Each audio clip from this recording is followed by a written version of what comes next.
Welcome to Local Edition. I'm Brad Pomerance. We're in Sacramento today, joined by Raul Bocanegra. He is a member of the California State Assembly. He's one of three that have returned to the Assembly after a 2-year hiatus. Yourself, Al Marisucci, and Sharon Quirk-Silva had been in the Assembly, winning in 2012. Not successful in 14, and now back in 16. How is that? We're part of that comeback class. Right, the comeback class, right. As some folks have said, I'm a redshirt freshman again. Right, you are a retro freshman. But does it feel like you left? In many ways, clearly it's 2 years later, things have changed. There's some great folks that I served with in 2012 that have now come into their own, and they're thought leaders in our caucus and in our state. But truth be told, it feels like I never left. Okay, well, that's good to hear. I know that when you were a member in the first go-around, that first term, you were you were focused like a laser beam on the question of the entertainment industry and bringing jobs back to California, because what we know is basically during this century, we have seen jobs just fleeing to North Carolina, to New Mexico, Louisiana, Georgia, Canada. We can go on and on, New York. And part of the reason was they had these tax credit programs that were incredibly enticing.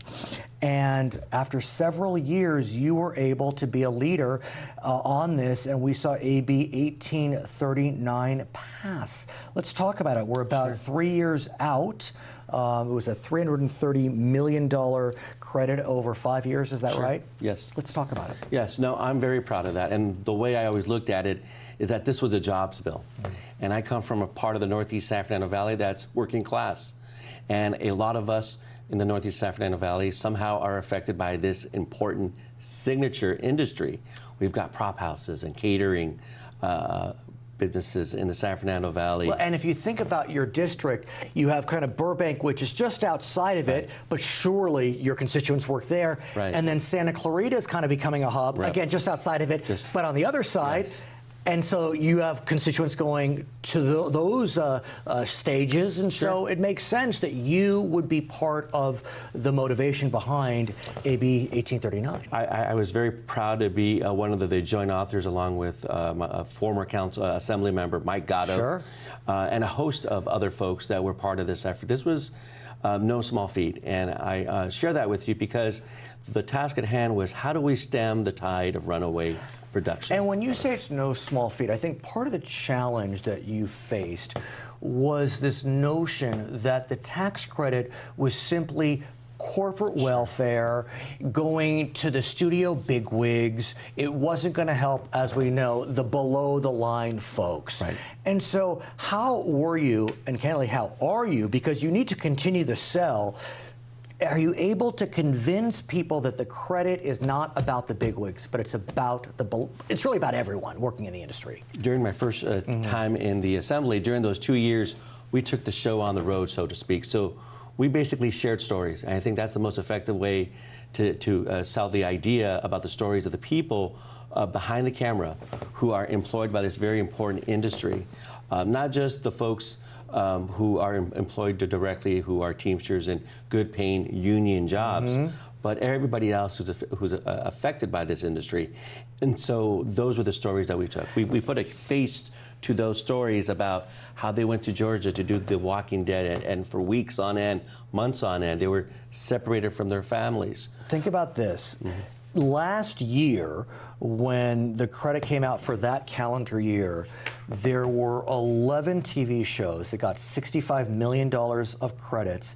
6 of them were relocating back to California. Some of the most well-known shows: Scream Queens, American Horror Story, Secrets and Lies, Veep.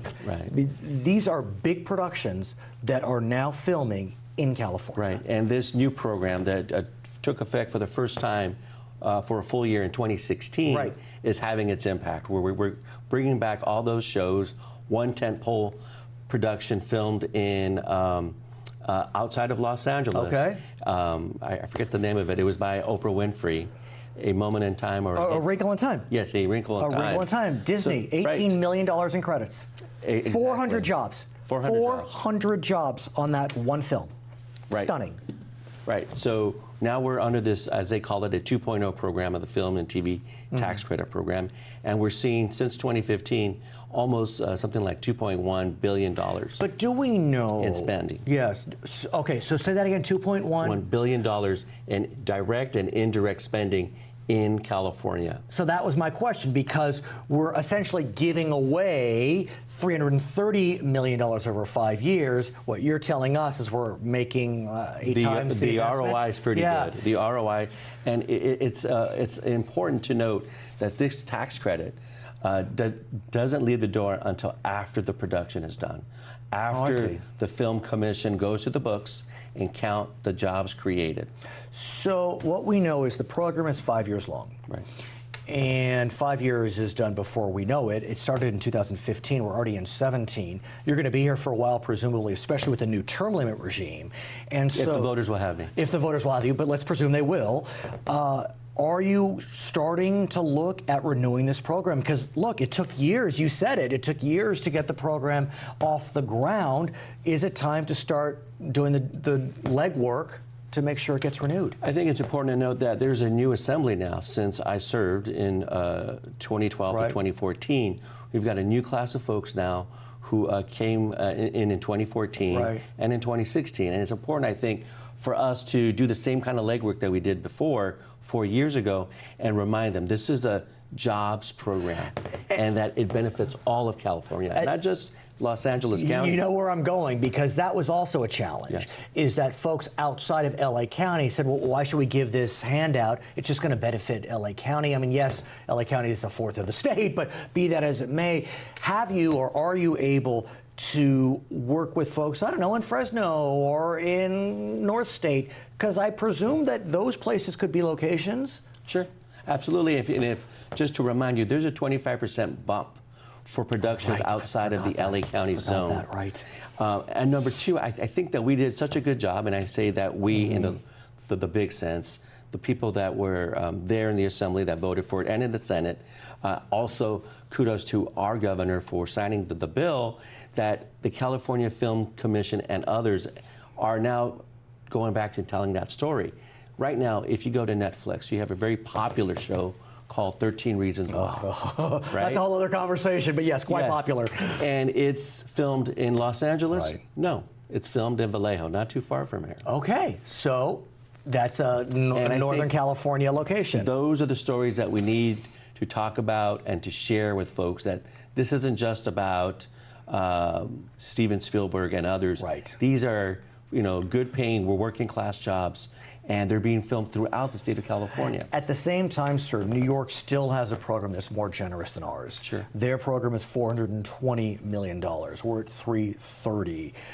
Do we need to re-up or think about adding more dollars to this program? I don't know if you want to do it midstream or when we renew, if we renew in 2020. Sure. No, I think that's a great point. I always said 4 years ago, we didn't have to compete dollar for dollar. We've got so many competitive advantages here in California, the trained workforce, the amazing weather, that we didn't have to go toe-to-toe and spend $500 million a year. And a lot of these aren't on the front end after the productions are done. And more importantly, we've got a very significant difference in our bill, in our program. These are for only below-the-line jobs that you can get reimbursed for in terms of counted for that tax credit. His name is Raul Bocanegra. He is a member of the California State Assembly. My name is Brad Pomerance in Sacramento today. This is Local Edition.